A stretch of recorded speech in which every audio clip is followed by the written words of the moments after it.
اور پریشان ہوتا ہوں، لیکن جب میری شادی ہوئی اور مجھے پہلی اولاد کی خوشخبری ملی، تب مجھے پتہ چلا کہ میں اس بارے میں کیوں سوچتا تھا۔ میری پہلی بیٹی پیدا ہوئی تھی اور میری امی کو یہ بات بہت ناگوار گزری تھی۔ حالانکہ میں اور میری بیوی بہت خوش تھے، لیکن امی نے رونا پیٹنا مچا دیا تھا کہ مجھے پوتا ہی چاہیے۔ تم نے پوتی پیدا کر کے ہمارے خاندان میں نحوست پیدا کر دی ہے۔ ان کی اس بات نے میرے دل پر بہت برا اثر ڈالا۔ میں ان کے سامنے تو کچھ نہ کہتا، اپنی بیوی کو حوصلہ دیتا کہ تم دل چھوٹا نہ کرو، ہماری بیٹی ہے تو کیا ہوا، ہم اس کی تربیت بھی بہترین انداز میں کریں گے۔ لیکن مجھے کیا پتا تھا کہ اللہ تعالیٰ کو میری آزمائش مقصود ہے۔ دوسری طرف دن رات محنت کر کے میں نے زمینوں میں زرخیزی پیدا کر دی تھی، اور یہ اللہ کی طرف سے ہی تھی کہ میری بیٹی پیدا ہوتے ہی مجھ پر دولت کی برسات ہوئی تھی۔ اچھی خاصی فصل کی پیدائش ہوئی تھی۔ میں بہت زیادہ خوش تھا، امی بھی خوش تھیں، لیکن وہی وہ میری بیٹی سے بالکل بھی محبت نہیں کرتی تھی۔ اسی دوران میری بیوی پھر سے امید سے ہو گئی اور میرے والدین نے میرے دوسرے بھائی کی بھی شادی کر دی۔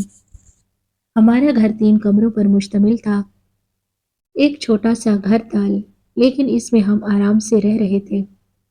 اس کی بیوی بھی امید سے ہوئی، اور اب امی بار بار ہم دونوں کو یہی باتیں سناتی کہ اس بار مجھے پوتا ہی چاہیے، ورنہ مجھ سے برا کوئی نہیں ہوگا۔ دوسری جانب انہیں دوسرے بیٹے کے حوالے سے پکا یقین تھا کہ اس کا تو بیٹا ہی پیدا ہوگا۔ میں اللہ کے آگے سجدے میں جھک گیا اور گڑ گڑا کر اللہ سے دعا مانگی کہ یا اللہ اس دفعہ میری لاج رکھ لے، ورنہ امی نے جو کہا تھا وہ اس پر عمل کر کے دکھائیں گی۔ انہوں نے کہا تھا اگر اس بار تمہارے گھر پہ بیٹی پیدا ہوگی تو فصل کا کام تم سے لے لیا جائے گا اور دوسرے بھائی کو سونپ دیا جائے گا۔ ابو بھی امی کے اس فیصلے پر حد درجہ حیران تھے، لیکن ان کا فیصلہ اٹل تھا۔ گھر میں ان کی ہی حکومت تھی۔ میں نے ان کی بات کے آگے سر جھکا دیا تھا، ان سے کہہ دیا تھا کہ میں آپ کی بات مان لوں گا، اگر میرے گھر میں بیٹی پیدا ہوئی تو میں یہ زمینیں اپنے دوسرے بھائی کے حوالے کر دوں گا، جو ہماری کل اثاثہ تھیں اور جن کی بدولت ہمارا گھر چل رہا تھا۔ حالانکہ ان زمینوں پر محنت میری ہی تھی، باقی دونوں بھائی گھر میں ہی پائے جاتے، بالکل بھی محنت مشقت نہ کرتے، نہ ہی کام میں دلچسپی دکھاتے۔ جبکہ میری جب سے بیٹی پیدا ہوئی تھی، میں نے اپنی طرف سے بہت محنت کرنا شروع کر دی تھی، جس کا پھل مجھے مل رہا تھا۔ اب دن رات میری اللہ سے یہی دعا تھی کہ یا اللہ اس بار میری لاج رکھ لینا۔ لیکن شاید اس بار بھی اللہ تعالیٰ مجھے آزمائش میں ڈالنا چاہتا تھا۔ دوسری بیٹی کی پیدائش پر امی نے جو ہنگامہ مچایا، اس پر میری بیوی رو پڑی تھی اور مجھ سے سخت ناراض ہو گئی کہ آپ کو اپنی والدہ کو اچھی طرح بتا دینا چاہیے کہ یہ اللہ کے دین ہے، اس میں اللہ کی دین ہے، اس میں انسان کا کوئی ہاتھ نہیں ہوتا، اور مجھے میری بیٹیاں عزیز ہیں۔ میں نہیں چاہتی کہ کوئی ان کے بارے میں کچھ بھی بولے۔ میں اپنی ماں اور بیوی کے درمیان پس کر رہ گیا۔ حالانکہ برا تو مجھے بھی لگتا جب میری اولاد پر انگلی اٹھائی جاتی کہ تو بیٹا تو پیدا نہیں کر پایا، تجھ پر لعنت ہے۔ اب میں انہیں کیا بتاتا اور کیا سکھاتا کہ یہ سب جہالت کی باتیں ہیں، انسان کا اس پر کوئی اختیار نہیں۔ دن یوں ہی گزرنے لگے، میں امی کا ناپسندیدہ ترین بیٹا بن گیا۔ اسی دوران تیسرے بھائی کی بھی شادی ہو گئی اور اس کے گھر پر بھی پہلے بیٹے کی پیدائش ہوئی، تو امی مجھے اور زیادہ حقارت کی نظر سے دیکھنے لگی۔ دیکھا، تم ہی بیٹا پیدا نہ کر سکے، جبکہ ان دونوں نے تو مجھے بیٹوں کی خوشخبری دی ہے۔ تمہاری بیٹیاں ہمارے گھر کے لیے منحوس ثابت ہوئی ہیں۔ ان کی اس بات پر میرا دل بے حد دکھتا تھا، لیکن میں بالکل چپ ہو کر رہ جاتا۔ اب گھر میں میری حیثیت بھی ثانوی سی ہو کر رہ گئی۔ ان دونوں بھائیوں کا ہی سکہ گھر میں چلتا کہ زمینیں ان کے ہی حوالے تھیں۔ امی کے بقول تمہارا کوئی وارث نہیں ہے، اسی لیے تمہیں کوئی حق نہیں پہنچتا کہ تم زمینوں پر اپنا حق جماؤ، ان پر محنت کرو اور گھر چلاؤ۔ ان کے اس فیصلے کی بنا پر مجھے بہت نقصان ہوا تھا، اب میں پائی پائی کے لیے اپنے بھائیوں کا محتاج ہو گیا۔ کبھی تو وہ محبت سے پیسے دے دیتے، لیکن جب مجھے کبھی پیسوں کی زیادہ ضرورت ہوتی اور میں ان سے مانگتا تو مجھے دھتکار دیتے۔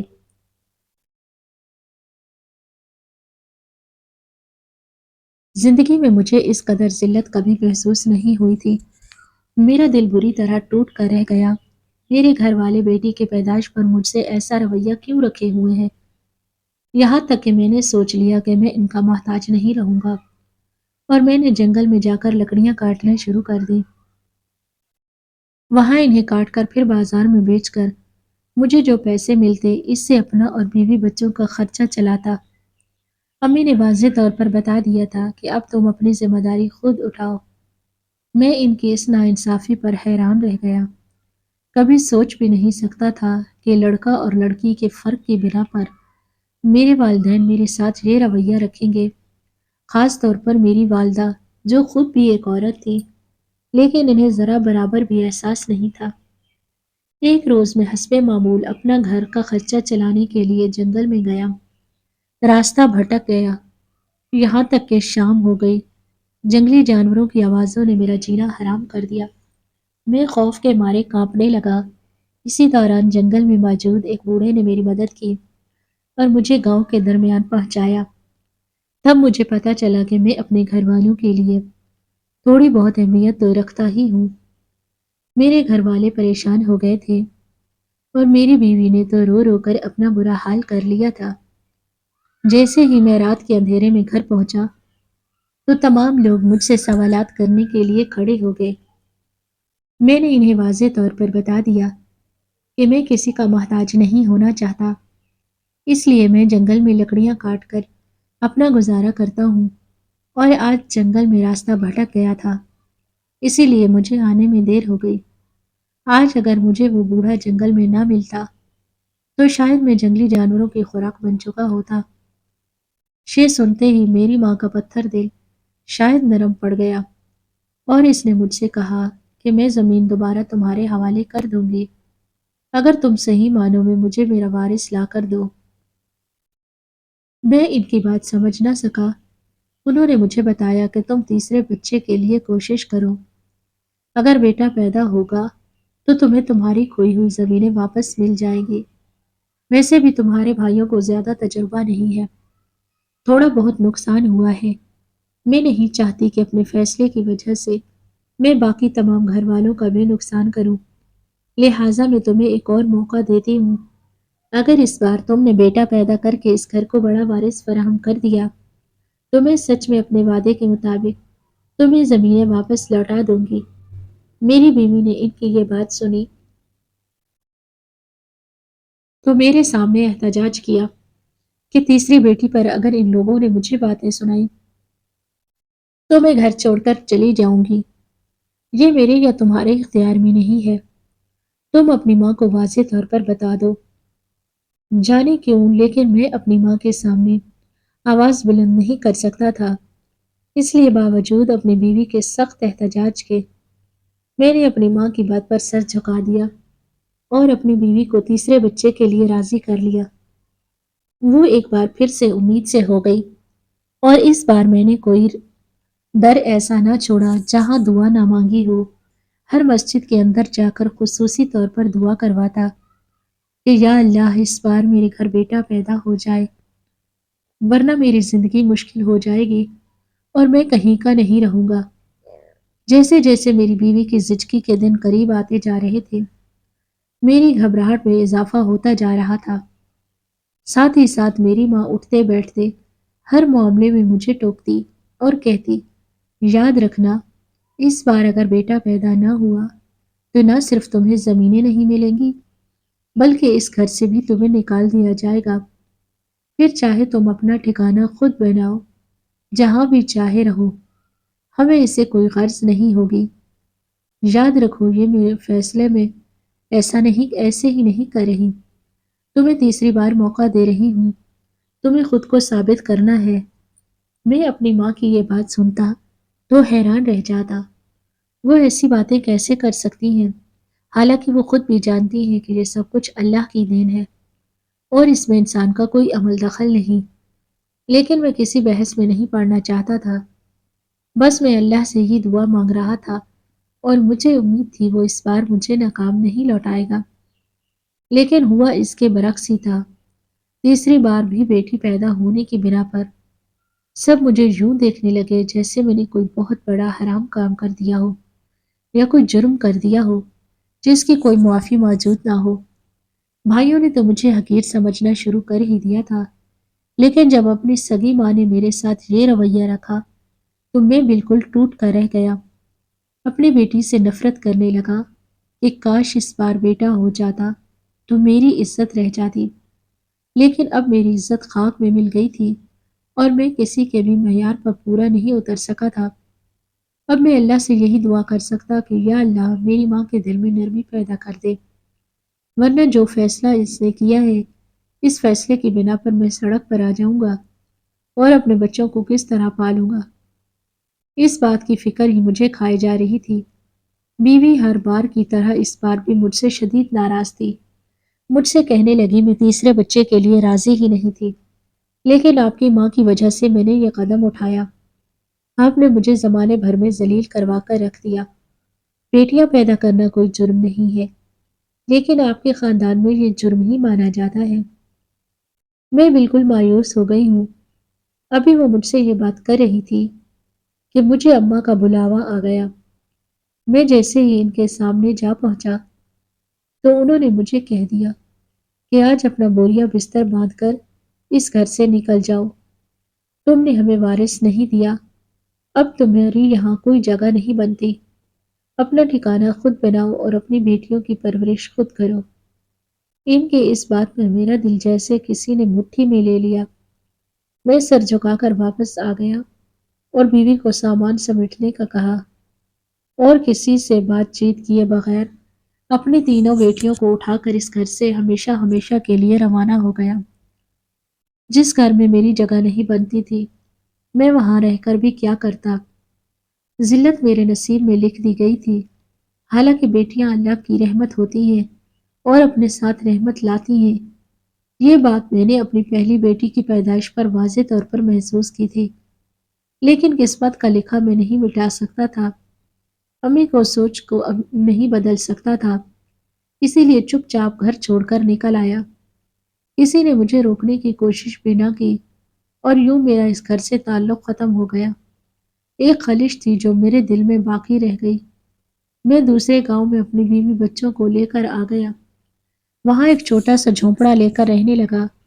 اپنی جمع پونجی سے یہ جھونپڑا خریدا۔ میرا روزگار یہیں جنگل میں جا کر لکڑیاں کاٹنا تھا اور پھر انہیں بازار میں لے جا کر بیچنا تھا۔ جس کے جتنے پیسے مجھے ملتے وہ گھر میں ہی خرچ ہو جاتے۔ یعنی ایک بار پھر سے میں غربت کے شکنجے میں پھنس گیا۔ کبھی کبھی اب میں اپنی بیٹیوں کو دیکھتا تو سوچتا کہ شاید یہی قصوروار ہے، انہیں دنیا میں آنا ہی نہیں چاہیے تھا۔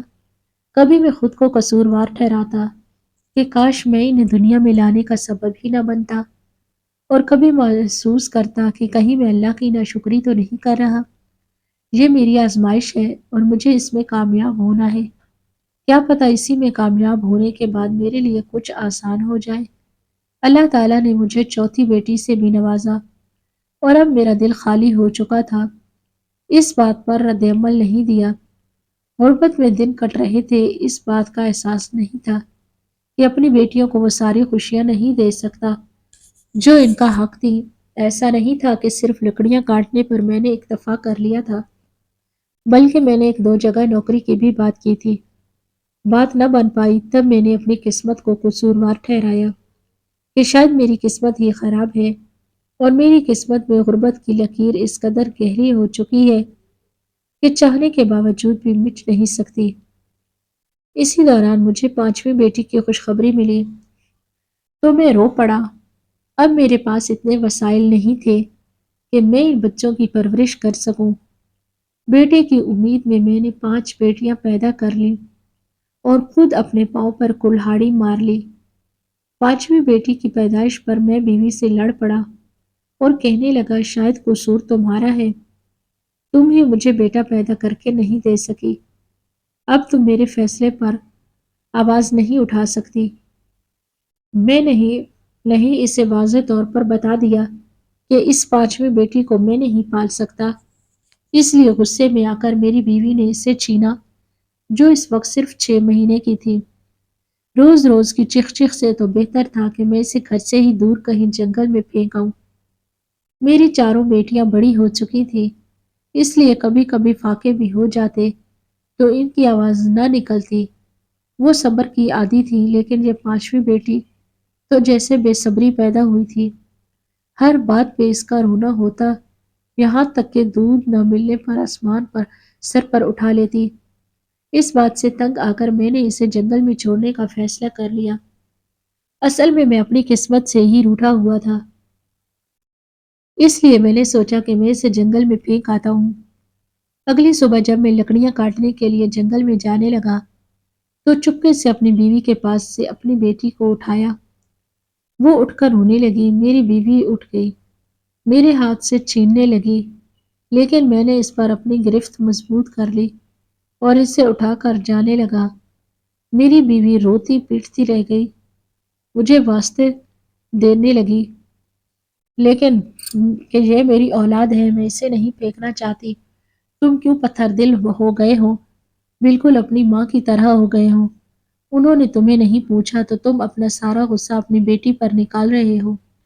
یہ بے قصور ہے، لیکن میں نے اس کی ایک نہ سنی اور اسی جنگل میں جہاں میں لکڑیاں کاٹنے جاتا تھا، اس کی گہرائی میں جا کر اسے میں نے پھینک دیا۔ پیچھے مڑ کر بھی نہ دیکھا پیچھے مڑ کر دیکھا تو وہ مسکرا رہی تھی اور ارد گرد موجود پھولوں کلیوں کو دیکھ کر خوش ہو رہی تھی۔ میں پلٹ آیا، میری آنکھوں میں آنسو بہنے لگے، لیکن میرے پاس اب کوئی راستہ نہیں تھا۔ اس دن ایک عجیب سا اطمینان میرے وجود پر چھایا ہوا تھا،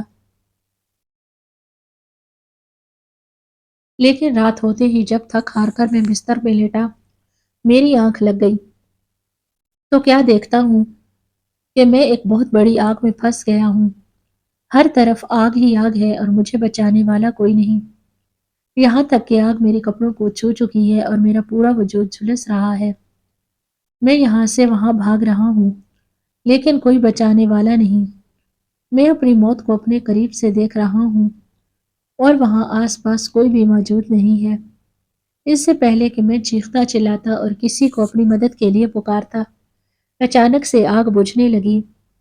کیا دیکھتا ہوں کہ میری وہی بیٹی جسے میں جنگل میں چھوڑ آیا، اپنے ہاتھ میں پانی لے کر اپنے ننھی ننھی ہاتھوں سے اس آگ پر ڈال کر مجھے بچانے کے لیے آگے بڑھ رہی ہے اور مجھے بار بار حوصلہ دے رہی ہے کہ بابا، میں تمہیں بچاؤں گی، تمہیں کچھ نہیں ہوگا۔ یہاں تک کہ اس نے اپنے ننھے ننھے ہاتھوں سے پانی ڈال ڈال کر خواب میں میری آس پاس پھیلی آگ بجھا دی اور میں بچ گیا۔ مجھے نئی زندگی ملی۔ میں اسے جیسے ہی اٹھانے کے لیے آگے بڑھا تو وہ کہیں نہیں تھی، یہاں تک کہ دیوانہ وار میں یہاں سے وہاں دوڑنے لگا۔ میری بیٹی پکارتے ہوئے میں اسے ڈھونڈنے لگا، لیکن وہ کہیں نہیں تھی۔ وہ مجھے بچانے آئی تھی اور بچا کر غائب ہو گئی تھی۔ اسی دوران نیند سے میں ایک دم سے بیدار ہو کر اٹھ بیٹھا۔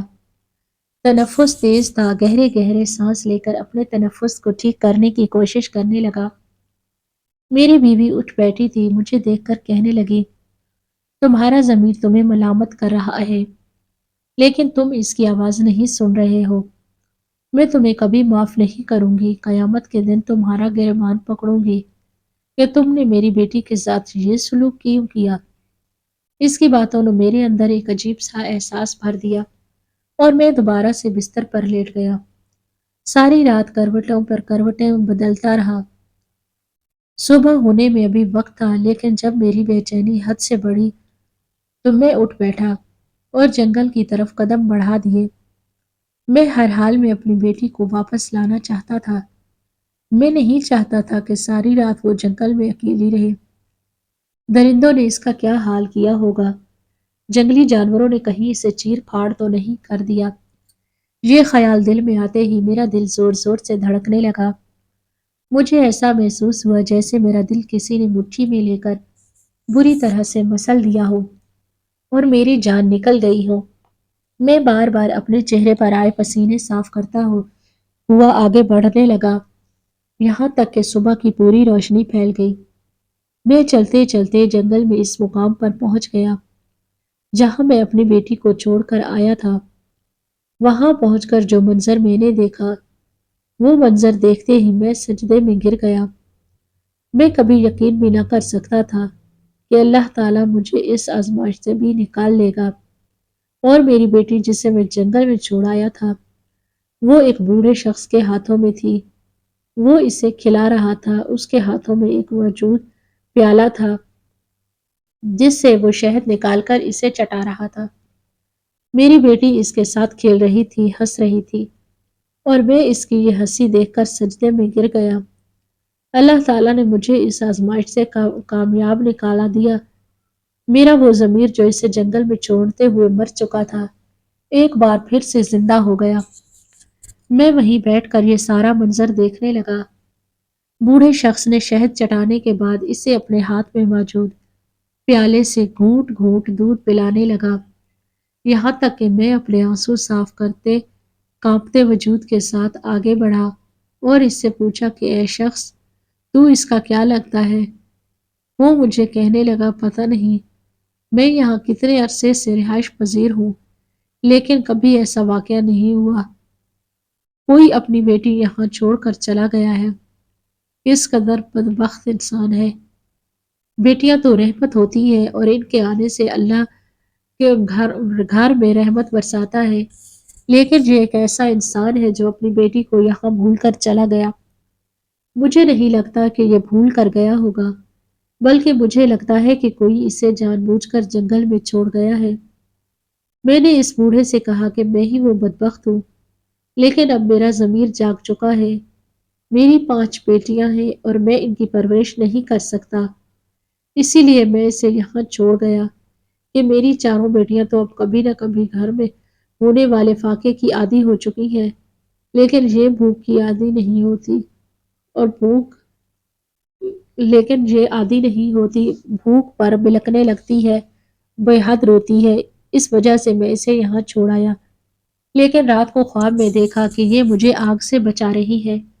یقیناً وہ جہنم کی آگ ہوگی اور اس کی پرورش کرنے پر میں جہنم سے آزاد ہو جاؤں گا، اسی لیے کچھ بھی سوچے سمجھے بغیر میں یہاں اسے لینے آ گیا۔ حالانکہ سارے راستے مجھے یہی ڈر تھا کہ کہیں اسے کوئی جنگلی جانور اپنا نشانہ نہ بنا چکے ہوں، لیکن تم نے اسے بچا لیا، میں تمہارا بہت شکر گزار ہوں۔ وہ بوڑھا شخص مسکرا دیا اور کہنے لگا، شاید تم وہی شخص ہو جس کی مجھے تلاش ہے۔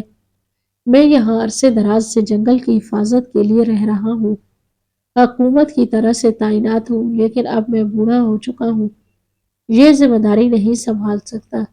یہ سرکاری نوکری ہے، اچھی خاصی آمدنی ہوتی ہے، میں بوڑھا ہو گیا ہوں، ریٹائرڈ ہو کر اپنے شہر میں اپنے بچوں کے پاس چلا جاؤں گا۔ ان کے پاس روپے پیسے کی کوئی تنگی نہیں ہے۔